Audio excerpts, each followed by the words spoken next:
करने वाले हैं work certified versus work uncertified. पहले ये समझ लेते कि ये टॉपिक आया कहां से। हम जब भी कोई लॉन्ग टर्म कॉन्ट्रैक्ट करते हैं और वो भी कंस्ट्रक्शन के लिए, तभी ये हमारे पास अराइज होता है वर्क सर्टिफाइड क्या है और वर्क अनसर्टिफाइड क्या है। सपोज मैंने गवर्नमेंट के पास से कॉन्ट्रैक्ट लिया हुआ है टोटल 500 करोड़ का, 5 साल में मेरे को ब्रिज कंस्ट्रक्ट करके गवर्नमेंट को हैंड ओवर करना है। बट यहां पे पूरे 5 साल का कॉन्ट्रैक्ट है, मेरी टोटल कॉन्ट्रैक्ट प्राइस है 500 crore.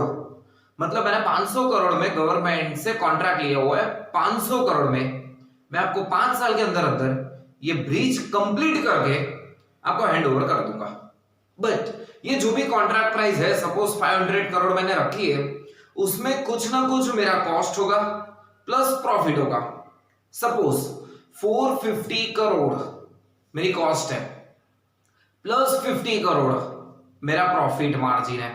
That means contract price मेरी 500 करोड़ है। यहां पे अभी होगा क्या, जब 1 साल खत्म होने आ रहा है, 1 साल में तो ब्रिज कंप्लीट होगा नहीं, तो मैं गवर्नमेंट के पास से अमाउंट तो कुछ ना कुछ क्लेम करूंगा ना। ऐसा तो है नहीं कि मैं 450 करोड़ इन्वेस्टमेंट करूं, बाद में गवर्नमेंट के पास से टोटल 500 करोड़ वसूल करूंगा।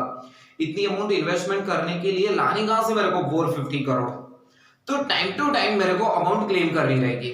कितनी अमाउंट हम क्लेम कर सकते हैं, जितना हमारा वर्क फिनिश हुआ है उतनी हम अमाउंट क्लेम कर सकते हैं। सपोज 20% वर्क कंप्लीट हुआ है, तो गवर्नमेंट को हम बोल सकते हैं कि चलो फर्स्ट ईयर का हमारा रेवेन्यू कितना हुआ, तो कि टोटल जो कॉन्ट्रैक्ट प्राइस है उसका 20 करोड़। इसी के हिसाब से कॉन्ट्रैक्ट में कॉन्ट्रैक्ट अकाउंट बनता है, उसके बेस के ऊपर से ही हम उसका प्रॉफिट फाइंड आउट करते हैं। तो बात करते हैं, सपोज 1 साल कंप्लीट होने आया, कोई सर्वेयर या आर्किटेक्ट आया, 1 साल खत्म हो गया, हमारे वहां पे आके पूरा सर्वे करेगा और देखेगा कि कितने प्रतिशत वर्क फिनिश हुआ है, और जो भी वर्क उसको लगेगा कि हाँ भाई इतने परसेंटेज फिनिश हुआ है, वो एक सर्टिफिकेट क्रिएट करेगा और सर्टिफिकेट पे साइन करेगा। सपोज के 18% आपका वर्क कंप्लीट हुआ है, that's called work certified. But वो तो सर्वेयर हो या आर्किटेक्ट हो, वो तो चला गया, बट अभी फाइनेंशियल ईयर खत्म होने में 10-15 दिन बाकी थे, वर्क चल रहा है अभी भी। तो 10-15 दिन में जो भी काम हुआ वो 15 दिन के बाद थोड़ी वापिस आने वाला है, वो तो अभी नेक्स्ट ईयर आएगा सर्वेयर। तो ये 15 दिन का क्या वर्क तो इसी फाइनेंशियल ईयर में कंप्लीट हुआ है, फिर भी आर्किटेक्ट या सर्वेयर ने इस वर्क को सर्टिफाइड नहीं किया, जिसको हम बोलते हैं वर्क अनसर्टिफाइड। मतलब वर्क सर्टिफाइड हो या वर्क अनसर्टिफाइड हो, काम तो दोनों हमारे कंप्लीट हो चुके हैं, बट एक को सर्टिफाइड मिला हुआ है जबकि दूसरे को सर्टिफाइड नहीं मिला हुआ है। तो स्टार्ट करते हैं आज का टॉपिक, डिफरेंस। फर्स्ट मीनिंग देख लेते हैं। It represent work done during the period, current year में ही ये वर्क हमारा फिनिश हो चुका है, and also certified by the architect और सर्वेयर, और आर्किटेक्ट और सर्वेयर ने इसको सर्टिफाइड भी कर दिया है। ऑपोजिट में देखने जाए, it represent work done during the period, ये भी काम करंट ईयर में ही कंप्लीट हो चुका है, but not yet certified by architect और सर्वेयर। आर्किटेक्ट और सर्वेयर ने अभी इस वर्क को सर्टिफाइड नहीं किया हुआ है। Second difference, the amount of work certified is based on architect certificate. अगर हमको फाइंड आउट करना है कि कितना वर्क सर्टिफाइड हुआ है, तो हम किसके बेस के ऊपर से फाइंड आउट कर सकते हैं? ऑब्वियसली जो आर्किटेक्ट, जो सर्वेयर होगा, उसके सर्टिफिकेट देख लेंगे तो वहां से हमको पता चल सकता है। और cost of work uncertified is based on the contractors own estimate. अभी वो जो 15 दिन की गैप बची, वो 15 दिन में कॉन्ट्रैक्टर खुद एक एस्टिमेट लगाएगा कि हाँ भाई इतना वर्क इस साल कंप्लीट हो चुका है, बट इसको भी साइन मिलने वाला नहीं है। Third option, it include profit element since it is based on the contract price.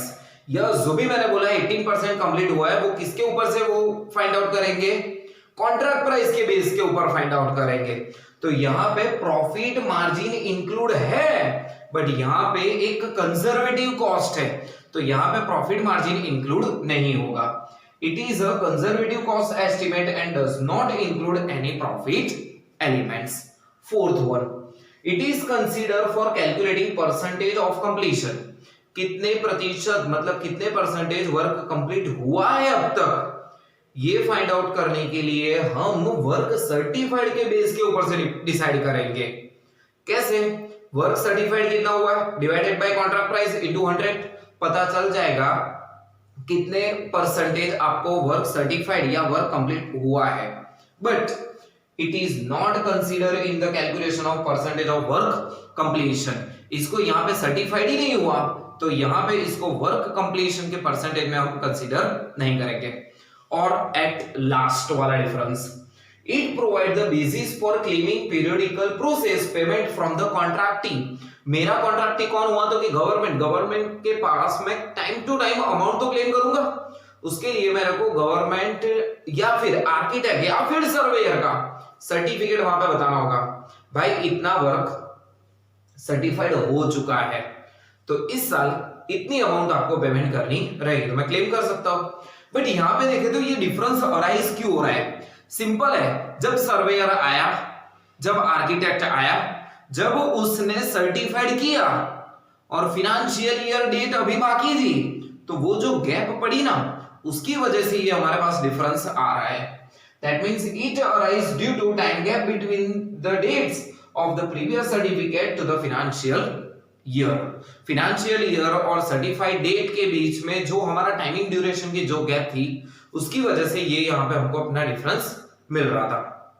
तो ये था आज का topic, work certified versus work uncertified. Simple सा टॉपिक था, 5 डिफरेंस अराइज हो रहे हैं यहाँ पे, और भी ऐसे बनाने देखने जाए तो बहुत सारे डिफरेंस अराइज हो सकते हैं। अगर आपके दिमाग में भी कुछ ऐसे डिफरेंस आ रहे हैं, कुछ आइडिया आ रही है, तो नीचे कमेंट सेक्शन में आप शो कर सकते हो। तब तक आपको ऑल द बेस्ट।